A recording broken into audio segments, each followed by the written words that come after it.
And the first shot for the Women's National Championship. Perfectly thrown, and a great start for Weber International. Chris, this is a team that is very capable of its very high score.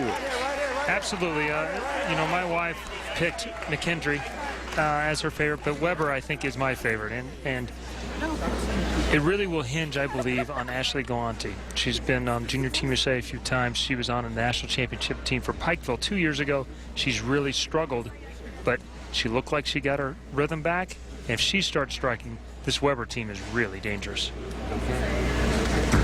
Brandy Brankley. And gets a little favorable kick on the 10-pin. Or even up. Great shots right out of the gate. No nerves going for these two leadoff bowlers. Come on, Jones, baby. Here we go. Weber International out of Babson Park, Florida. About 45 minutes to an hour, depending on who's driving, away from Orlando. Come on.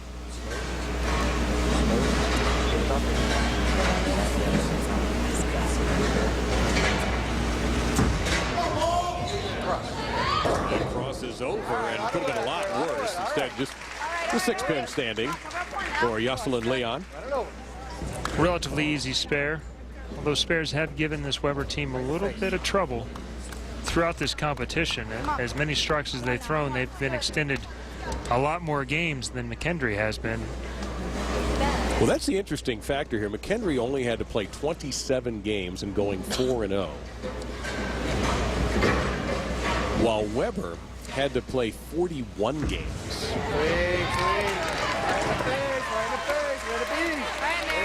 So maybe you haven't heard of McKendree University prior to right now. Well, the Bearcats out of Lebanon, Illinois. That's in the Chicagoland area. Founded in 1828. Very small enrollment, but look at that at the bottom. How about that as the oldest college in the great state of Illinois? This is their 8th visit to the Nationals, by the way. And a powerful start for McKendree to open with a double. Boy, a nice shot there.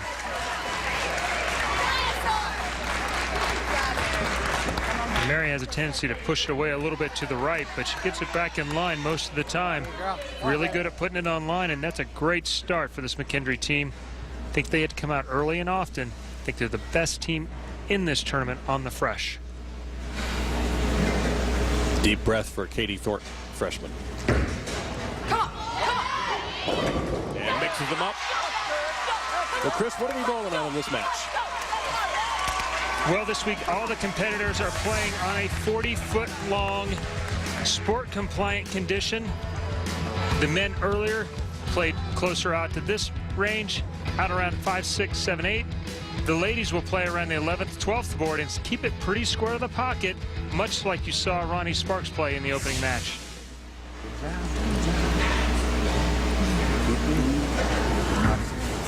That one got away. All right. Hey. So 1-2-7 left.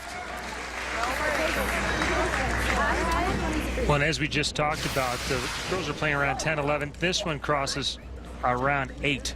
And way wide right, leaving a somewhat difficult 1-2-7. There are a lot of ways to make this, but there are also as many to miss it. This is there many ways to pronounce Danielle's last name. Well, if you actually pronounce every letter, it comes out pretty good. Bella Bradich. Not one of my top 3 ways to make that, but again, another way to make it. Hey, you know what? That little mark goes up for McKendree and gives them a 7-pin lead. What would you like to see her make? Well, she ideally would cross over, but she actually hits flush pocket, and now she'll be lined up her second time up. We're looking at the Baker format. Well, she should be happy. Well, and she is the emotional catalyst for this team. And here's the secret, or maybe not so secret, weapon for Weber, Ashley Galante.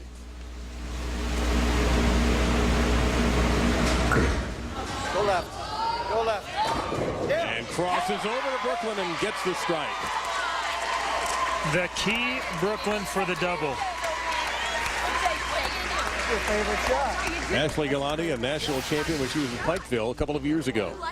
And this ball should be coming at us, but instead hits well left of target. Never had a chance to go to the right side of the head pin. That's the head pin going back, rolling off the 5-pin and the 9 for a key double and the lead. By 3. For McKendree, they'll turn to Christina Young, their lone senior on the team.